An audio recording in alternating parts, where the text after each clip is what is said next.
Mystère de la vérité restauratrice Mivresse avec Dr Gaoudé. Tu connaîtras la vérité et la vérité t'affranchira. Amen. Que le nom de Dieu soit béni. Amen. Je vous salue dans le nom de Jésus de Nazareth. Nous allons prier pour la commission du Seigneur. Papa, Dieu d'Abraham, d'Isaac et d'Israël, Dieu miséricordieux, Dieu de puissance et de vie, ce matin, viens enseigner tes enfants. Aujourd'hui encore, viens enseigner toutes les nations. Viens glorifier ton nom, papa. Ce n'est pas moi, c'est toi. Je ne suis qu'un instrument, papa. Viens utiliser cet instrument pour transmettre ton message à toutes les nations.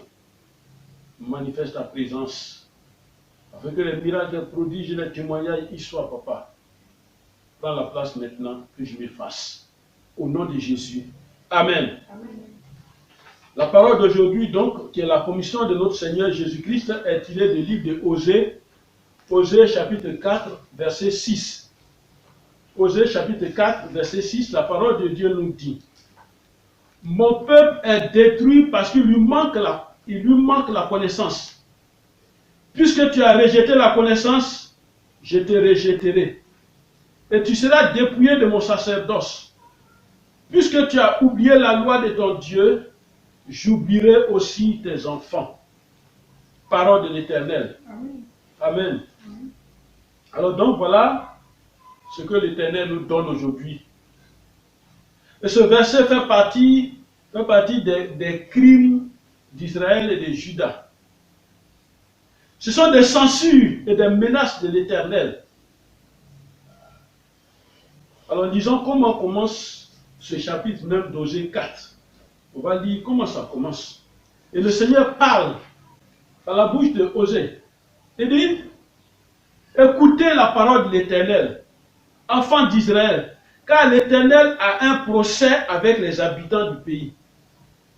L'Éternel a un procès avec les habitants du pays, parce qu'il n'y a point de vérité, point de miséricorde, point de connaissance de Dieu dans le pays. Il parlait à Israël, quand il parlait au peuple de Juda, voilà ce que l'Éternel a découvert, voilà ce que l'Éternel a vu. Alors l'Éternel a commencé à envoyer donc ces menaces-là. Amen. Amen. Alors que nous dit donc cette parole de Osée 4, verset 6, qu'est-ce qu'elle nous dit? Amen. C'est Dieu qui parle. Mon peuple est détruit. Mon peuple est détruit. Parce qu'il lui manque la connaissance. Puisque tu as rejeté la connaissance, oui, je te rejetterai. Je te rejetterai. Et tu seras dépouillé de mes sacerdoces. Tu seras dépouillé de mes sacerdoces. Puisque tu as oublié la loi de Dieu, je t'oublierai aussi tes enfants. Amen. J'oublierai aussi tes enfants. Amen. Amen. Voilà donc cette parole, qu'est-ce qu'elle nous dit? Mon peuple, c'est-à-dire les hommes que Dieu a créés, toi et moi, c'est quoi il appelle? Mon peuple est détruit par quelque chose. Mon peuple est détruit par quelque chose. C'est ce que Dieu remarque et constate et dit. Et il prononce ces paroles. Mon peuple, c'est toi, c'est moi, femme, enfant, vieux, vieillard, jeune, homme. Voilà. Il dit, mon peuple est détruit, manque quelque chose, manque de connaissance. Et l'Éternel parle du rejet de la connaissance et des conséquences que cela entraîne.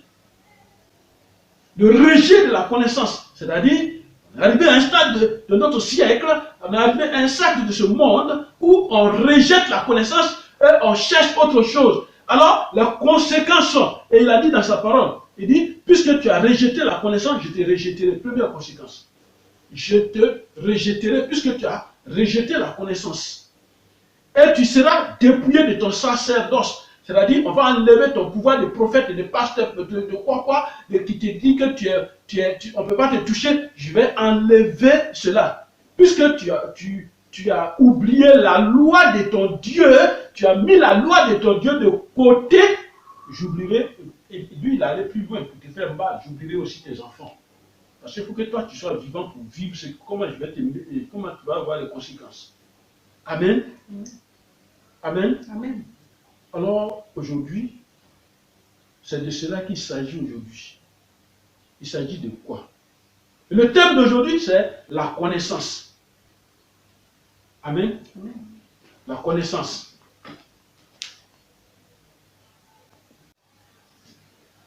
Donc, nous allons parler de quoi? De la connaissance. Suis-moi bien. Tous les chrétiens connaissent bien Osée 4, verset 6. Ou bien même si tu n'es pas chrétien, tu connais.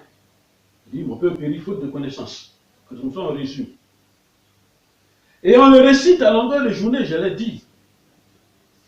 L'élément clé de ce verset est la connaissance. On peut être chrétien avec 10 000 onctions, beaucoup de grades. On peut être chrétien, on peut être un grand intellectuel, on peut être instruit, avoir le doctorat, agrégé, on peut être âgé, on peut être sorcier, on peut être féticheur, on peut être prophète, pasteur, évangéliste, docteur, on peut être apôtre, on peut être tous ces titres, tous ces grands titres de ce monde et manquer la connaissance. Amen. Nous tous, nous la recherchons, mais quelquefois mal. On pense que c'est parce qu'on est instruit qu'on a la connaissance. Nos instructions venant des écoles sont on appelle ça du par cœur. Et donc, des récitations. Et c'est pourquoi tu participes à une réunion, tu vas voir, ils vont citer des grands écrivains, on va citer des grands penseurs, on va citer, lui là il a dit, lui là il a dit. Voilà, ça c'est une manière de brandir nos connaissances. C'est pas mauvais. Demandons à un intellectuel, qui est Socrate? Il va te faire des développements. Qui est Hitler? Il va te développer. Un jour j'étais à un culte, et un homme de Dieu, au lieu de rester dans le cadre de son sujet, il veut rentrer dans le monde historique pour expliquer quelque chose, et dans ses explications, il n'y a que mensonge de fausseté. J'ai dit, mais les gens n'ont pas peur. Dans la foule, il y a peut-être des historiens, des diplômés historiens qui sont dans la foule. Il faut faire attention au sujet que tu ne maîtrises pas. Amen. Demandons à un intellectuel, je viens un peu plus bas, demandons à un intellectuel, un terrain à 100 mètres de long et 50 mètres de large, quelle est sa superficie? Il va te calculer ça tout de suite. Qu'est-ce qui lui permet de faire ça? La connaissance issue de l'école. Amen. Alors demandez à celui qui lit la Bible, qui lit beaucoup la Bible, quel est ce verset qui parle de la connaissance? Il va dire Osée 4, verset 6. Parce qu'il a lu dans la Bible. Mais le fait de lire dans la Bible et dire que c'est au 4, verset 6, est-ce que ça confirme que lui, il a la connaissance? La connaissance est partout et en tout. Mais nous ne la connaissons pas nous-mêmes. On se perd dans la vie et on est détruit.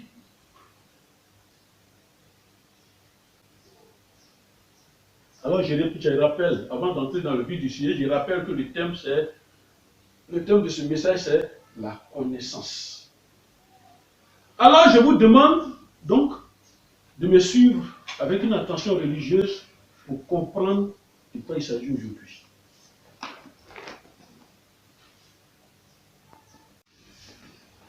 Amen. Amen.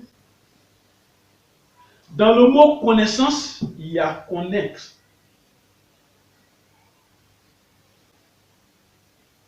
Est-ce que je peux me confier? Je peux confier mes grands secrets, les grands secrets de mes activités à quelqu'un que je ne connais pas? Est-ce que je peux confier les secrets de ma vie à quelqu'un que je ne connais pas?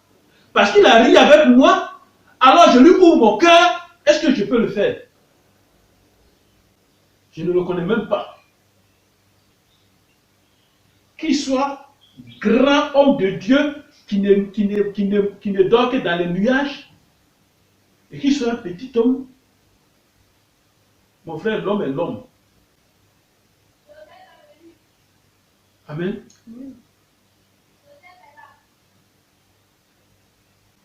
Nous nous sommes simplement retrouvés quelque part. Alors je lui fais confiance.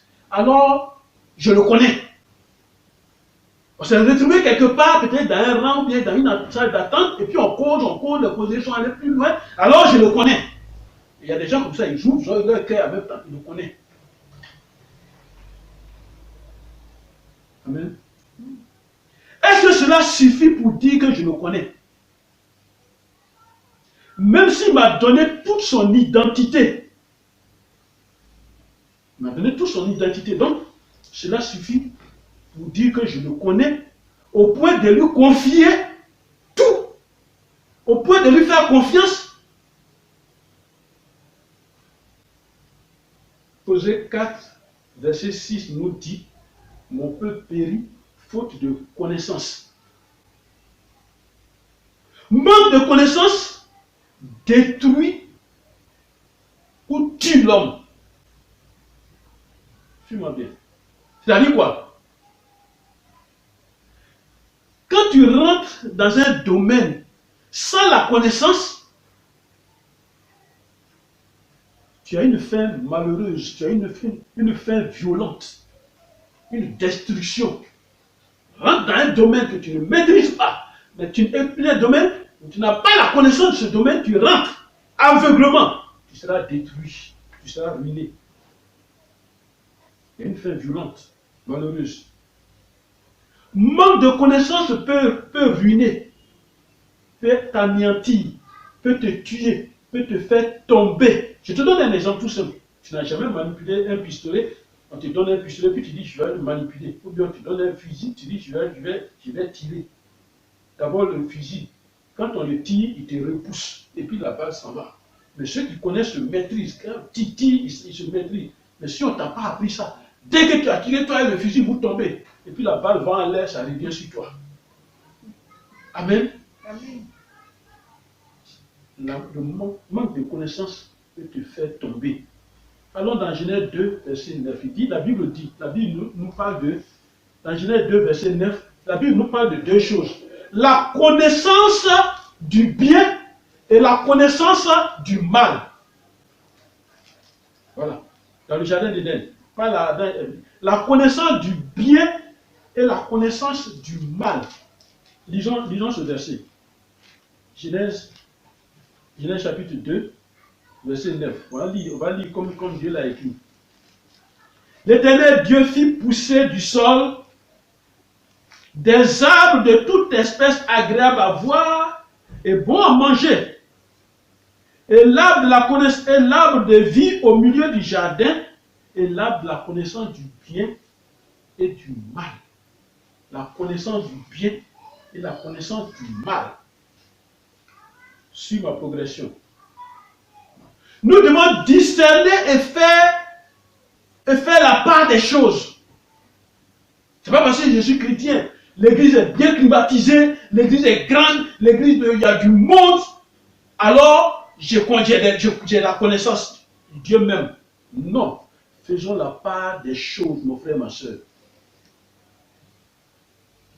Il faut savoir la différence entre la connaissance du mal et la connaissance du bien.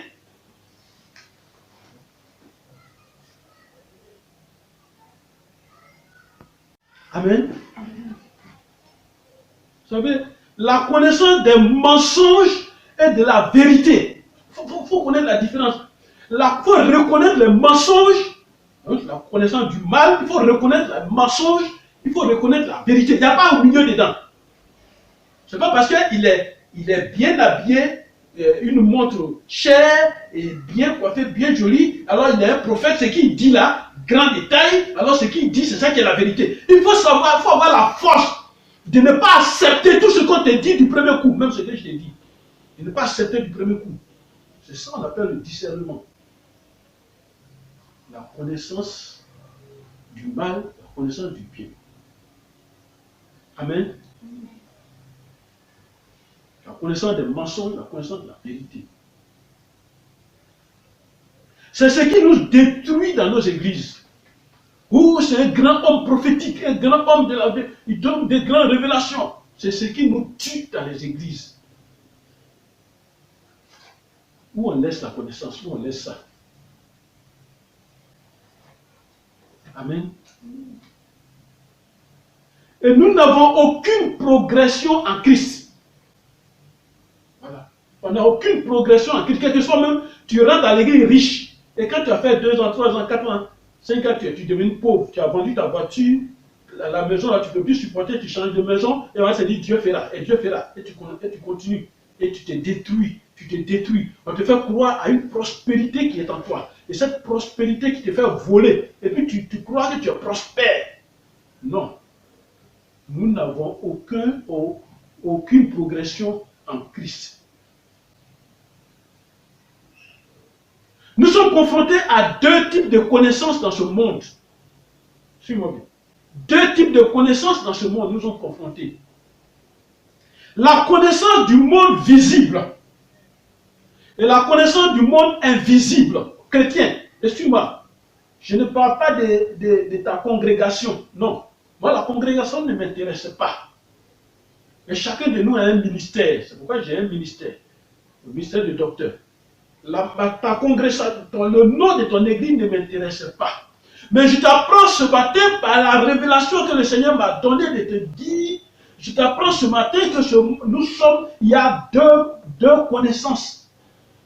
Il y a 2 types, 2 groupes de connaissances. La connaissance du monde visible et la connaissance du monde invisible, c'est-à-dire le monde spirituel que tu ne vois pas.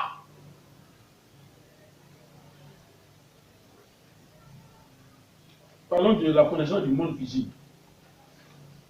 Suis-moi bien. On va parler de la connaissance du monde visible. Suis-moi bien. Amen. La connaissance du monde visible. Ce monde-là, tout ce monde, et dans ce monde-là, nous devons chercher la connaissance. Quelle connaissance? Dans ce monde, dans la connaissance du monde visible, c'est quelle connaissance nous devons chercher?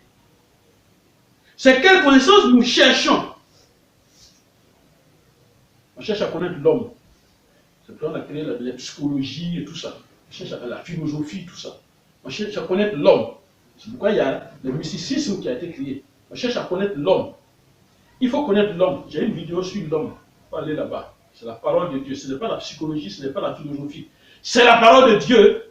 Revois la vidéo sur l'homme. Ce que tu peux retenir, que je peux te dire déjà sur l'homme, il a 3 parties, corps, âme et esprit. Comment fonctionnent ces 3 parties, corps, âme et esprit? Tu vas voir la vidéo. Amen. Il y a la création, c'est-à-dire tout ce que Dieu a créé. L'eau, montagne, rivière, tout ça, fleuve. Voilà. Les arbres, les herbes, les animaux, tout ce que Dieu a créé. Quel est leur rôle? En Afrique, nos parents ont cette science. Et donc la forêt chez nous en Afrique est devenue, ce n'est pas devenu, la forêt chez nous en Afrique, c'est une pharmacie. Les parents connaissent quelle plante qui soigne le palu, quelle plante qui soigne la toux, le rhume, quelle plante qui soigne la grippe. Ils connaissent ces choses-là. Dans ce monde, nous cherchons la connaissance dans les écoles. Quels que soient les niveaux, nous cherchons des connaissances dans ce monde. C'est pourquoi nous sommes organisés et nous avons créé des écoles.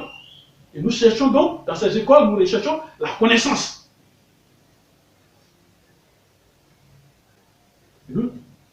Amen. Cherche à connaître le monde dans lequel tu es. Ne dis pas non, comme je suis dans mon village me suffit, et puis pour le village voisin, ça ne t'intéresse même pas. Non, non, non. Le voisin ne t'intéresse pas, parce que pour toi, tu manges, tu as tes 3 repas, ça te suffit. Tu es dans un pays, l'autre pays, ce qui se passe dans les autres pays, ça ne t'intéresse pas. Non. Cherchons à connaître le monde dans lequel nous sommes. Et des scientifiques vont plus loin aller étudier des planètes lointaines parce qu'un jour, il peut avoir des effets de cette planète-là sur la nôtre. Il faut connaître déjà.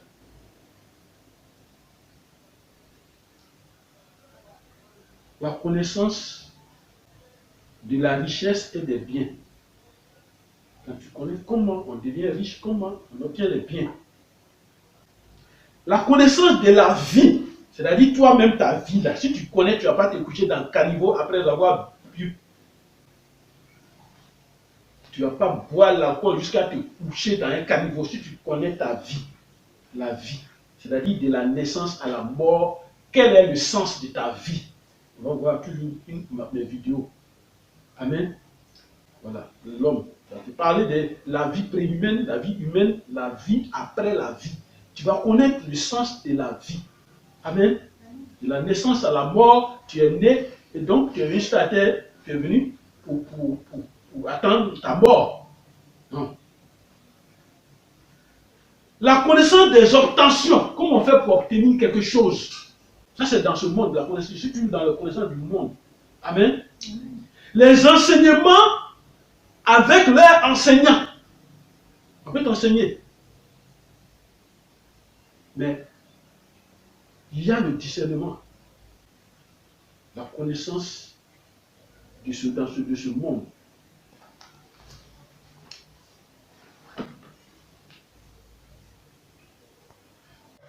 Amen. Étant dans ce monde visible, nous devons nous cultiver à tous les niveaux. Ce n'est pas parce que tu es homme de Dieu, donc tu sais lire la Bible, donc tu connais beaucoup de choses. Non, non, non, il y a des choses, quand j'entends déjà prêcher, c'est des bêtises. Quelque chose que tu ne connais pas, tu n'as même pas ce niveau, tu n'as jamais vu ça. Et puis c'est toi qui viens enseigner ça. Alors qu'il y a des agrégés dans ça qui sont dans ta salle. Non, il faut te cultiver. Ça n'empêche pas. Aujourd'hui, avant nous, on n'avait que des bibliothèques. Il fallait faire des distances, aller à des bibliothèques. Aujourd'hui, l'Internet est là. Tu peux, dans les domaines, te cultiver. Quand on est homme de Dieu, quand on est homme de Dieu, on est enseignant. Et la parole de Dieu, on doit se cultiver et être dans la connaissance de ce monde pour pouvoir bien donner nos messages. Amen. Écoutons ce que la Bible dit de Joseph pendant qu'il était en prison. Genèse 39. Allons dans le livre de Genèse. Genèse chapitre 39. Genèse chapitre 39. Quand Joseph était en prison, Genèse 39, verset 23. Il dit quoi? Le chef de la prison ne prenait aucune connaissance de ce que Joseph avait en main. Si vous m'entendez bien, un instant. Il dit, le chef de la prison ne prenait aucune connaissance de ce que Joseph avait en main. Joseph n'avait pas de bâton en main. Joseph n'avait pas de couteau en main. Joseph n'avait pas de pistolet en main. Mais cette révélation dit, malgré qu'on ait mis Joseph en prison, il y a quelque chose qu'il avait en main. Tu connais cette chose-là? Parce que l'Éternel était avec lui.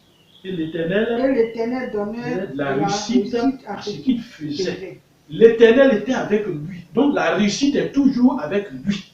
Étant en prison, la réussite est avec lui. Et cette réussite-là va le faire sortir de la prison. Ça, c'est la connaissance. Joseph avait la connaissance. Amen. Amen. Amen. En venant dans ce monde, l'Éternel a mis quelque chose en toi. Pour Joseph, la réussite. Il était avec lui. Il a mis quelque chose en toi. Parce qu'il sait que tu seras dans des situations où tu seras dans des combats un jour. Il a mis quelque chose en toi venant sur la terre. Mon frère, ma soeur. Dieu a mis en chacun de nous quelque chose de bien, quelque chose qu'il a mis en toi que tu dois venir faire sur la terre, et cette chose-là va t'aider à faire ce que tu es venu faire sur la terre. Mais il y en a qui laissent ça et qui préfèrent égorger l'homme. Il y en a qui laissent ça et qui préfèrent faire des guerres. Pourtant, Dieu a mis quelque chose en toi. Ce qu'il a mis en Jésus, pour notre salut, Jésus est venu le faire. Et il a rendu compte à son Père avant de quitter la terre. Mais toi, si on te disait maintenant, c'est aujourd'hui, tu vas mourir, quel compte rendu tu vas préparer, tu vas dire à ton Père? Il faut connaître ce monde dans lequel tu es. Il faut le connaître. Amen. Le monde dans lequel tu es, il faut le connaître. Nous lisons des livres, des livres des grands écrivains, des philosophes, des psychologues, des professeurs et autres. Nous passons par des hommes. Nous en sortons avec des diplômes. C'est très bien. Mais il y a l'école de la vie. Amen. Et je te conseille donc de voir les vidéos sur l'école de Dieu. L'école de la vie. Alors, écoutons le conseil que le beau-père de Moïse lui a donné pendant que Dieu a mis Moïse devant le peuple et que Moïse travaillait tout seul, lui seul qui faisait tout. Voilà un type de leader qui c'est lui seul qui fait tout. Personne ne fait quelque chose. Et c'est ce que nous retrouvons dans nos églises. C'est le fondateur qui prêche. C'est sa femme qui garde l'argent. Tous les dimanches, c'est lui seul qui doit prêcher. Tous les dimanches, c'est lui seul qui doit prêcher. C'est lui seul qui doit donner révélation. C'est lui seul qui doit... C'est lui seul. C'est lui seul. Il n'a jamais formé quelqu'un parce que son pupitre est tellement saint, personne d'autre ne doit monter dessus. Quand Jésus était avec ses disciples, ils étaient toujours assis en cercle comme ça. Quand tu viens, tu ne connais pas Jésus, tu ne sais pas qui est Jésus parmi eux. Mais toi, ton église là, c'est tellement saint. C'est tellement saint que quelqu'un d'autre ne doit aller prêcher dessus. Il doit aller prêcher là-bas. Tu enseignes tellement de choses, tu connais tellement de choses, tu es tellement instruit que tu sous-estimes tout le monde. Mais je vais te donner un conseil, toi qui m'écoutes. En communication, chacun a son style. Et quand on connaît trop ton style, ça devient ennuyant. Ça ennuie. Amen. Quand on connaît trop ton style, c'est gênant. On sait d'où tu viens, où tu vas, on connaît. Et donc, de temps en temps, donne-toi un repos, mets quelqu'un. Et le style va changer un peu. Et quand tu reviens, on est content. Amen. Amen. Amen.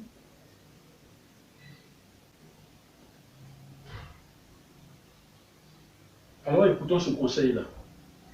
Le conseil du beau-père de Moïse. Moïse qui était au début un leader, donc, que je viens d'expliquer. Alors, voilà le vrai leader.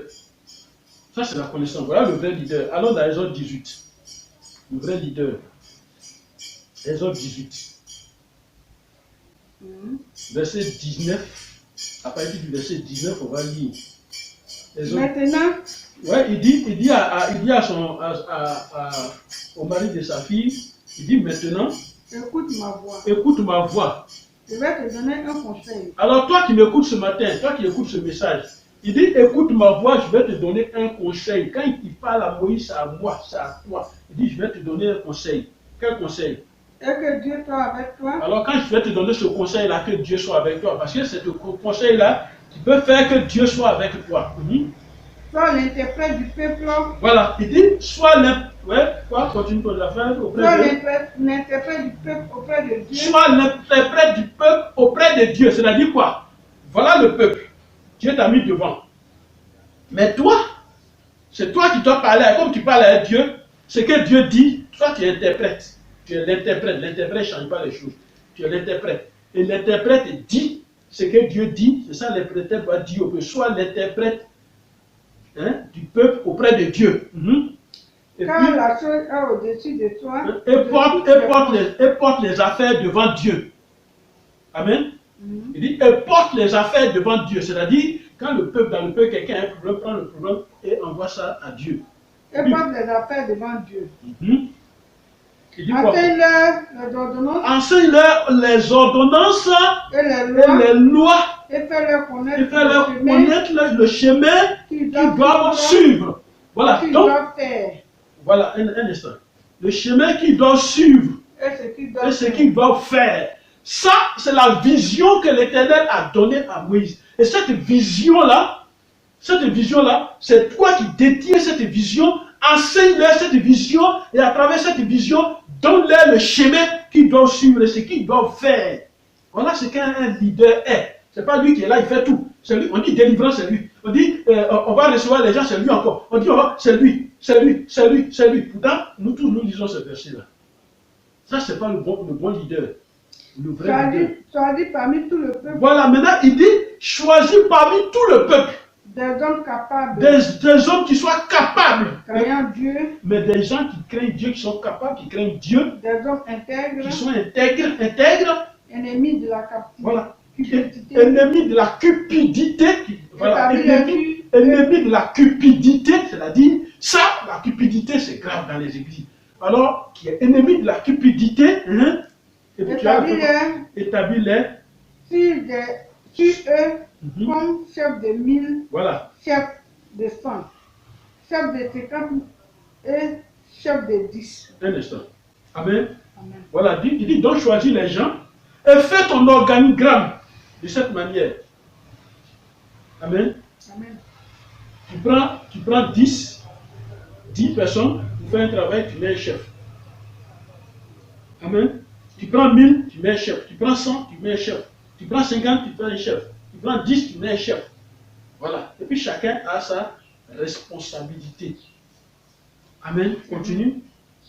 Continue. Jusqu'au verset 23. Qu'il juge. Le peuple en tout temps. Voilà, ce que tu vas établir là, tous ces chefs-là, c'est eux qui vont juger, qui vont travailler dans le domaine que tu leur as confié. Qu'ils portent devant toi alors, les affaires. Eux maintenant, qu'est-ce qu'ils vont faire? Ils vont porter les affaires devant toi. Ils portent les affaires devant toi. Et qu'ils prononcent eux-mêmes. Et qu'ils prononcent eux-mêmes. Sur les petites choses. Sur les petites choses, c'est-à-dire les petites décisions là, c'est eux-mêmes qui vont prendre. Mais les grandes décisions, ils t'envoient ces grandes décisions là. Allège ta tâche. Alors, comme ça, tu vas diminuer ta charge. Et qu'ils la portent avec toi. Voilà.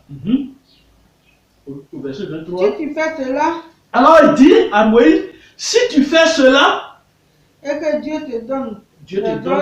Maintenant que tu fais cela, tu es libéré. Dieu va te donner des ordres. Tu pourras y suffire.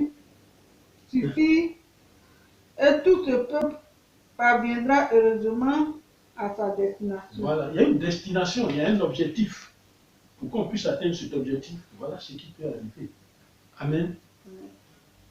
Ça, c'est la connaissance dans l'organisation de ce monde. Alors, écoutons encore comment Dieu désigne quelqu'un pour une œuvre. Allons dans le livre des Ordres. Voilà ce que Dieu va dire encore à Moïse. Allons dans le livre des Ordres toujours. Exode 31. Exode 31. Verset 1 jusqu'à 6. Exode 31. L'Éternel parla à Moïse et dit. L'Éternel parla à Moïse et dit. Sache que j'ai choisi qui?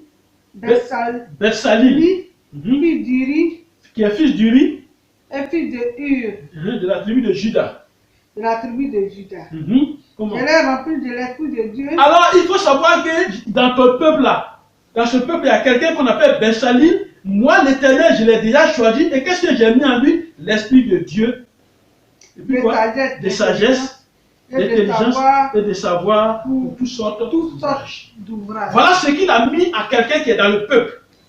Mais quelqu'un comme ça, qui est instruit, qui a la connaissance, est dans ton peuple, est dans ta société, est dans ton église. Mais parce que c'est toi seul qui dois travailler.